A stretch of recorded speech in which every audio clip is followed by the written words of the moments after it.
পড়ালেখা করে যে গাড়ি ঘোড়া চড়ে সে, কিন্তু গাড়ি ঘোড়া কিনতেও তো টাকার প্রয়োজন। আর তাই পড়ালেখা করার পর সেই টাকা জোগাড়ের খোঁজেই নেমেছিলেন বিশ্বখ্যাত ম্যাসাচুসেটস ইনস্টিটিউট অফ টেকনোলজি থেকে পড়াশোনা শেষ করা দুই ভাই।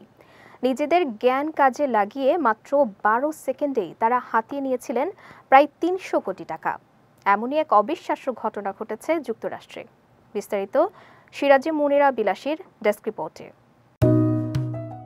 আন্তন পেরেয়ার বুয়েনো এবং James Pereira Bueno Massachusetts Institute of Technology থেকে স্নাতক সম্পন্ন করেছেন তারা। এই দুই ভাই 2023 সালের এপ্রিলে করেছিলেন 300 কোটি টাকা হাতিয়ে নেয়ার অবিশ্বাস্য এই অপারেশনটি। তাদের বিরুদ্ধে ইলেকট্রনিক জালিয়াতি এবং অর্থ পাচারের অভিযোগও রয়েছে।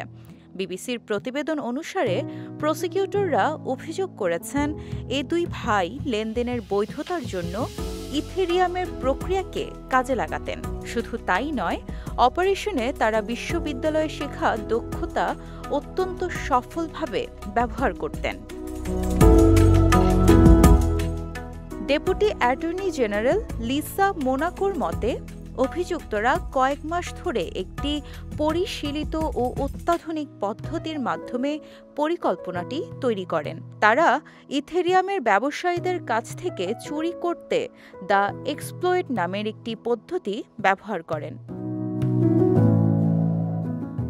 প্রতারণামূলকভাবে ক্রিপ্টোকারেন্সি পাওয়ার জন্য অমীমাংসিত ব্যক্তিগত লেনদেনে প্রবেশ করেন। প্রোগ্রামটি কার্যকর করতে মাত্র কয়েক সেকেন্ড সময় নেয়। কর্মকর্তারা জানান, যখন ইথেরিয়ামের একজন প্রতিনিধি অভিযুক্তদের মুখোমুখি হন, তখন তারা চুরি হওয়া তহবিল ফেরত দিতে অস্বীকার করেন এবং পরিবর্তে সেটি পাচার ও লুকানোর পদক্ষেপ নেন। এ মামলার প্রসিকিউটররা বলেছেন, প্রথমবারের মতো এমন প্রতারণার জন্য ফৌজদারি অভিযোগ আনা হয়েছে। দোষী সাব্যস্ত হলে অভিযুক্তদের প্রত্যেককে 20 বছরের বেশি কারাদণ্ডের মুখোমুখি হতে হবে। সিরাজুম মুনিরা বিলাসী, বিজয় টিভি, নিউজ ডেস্ক।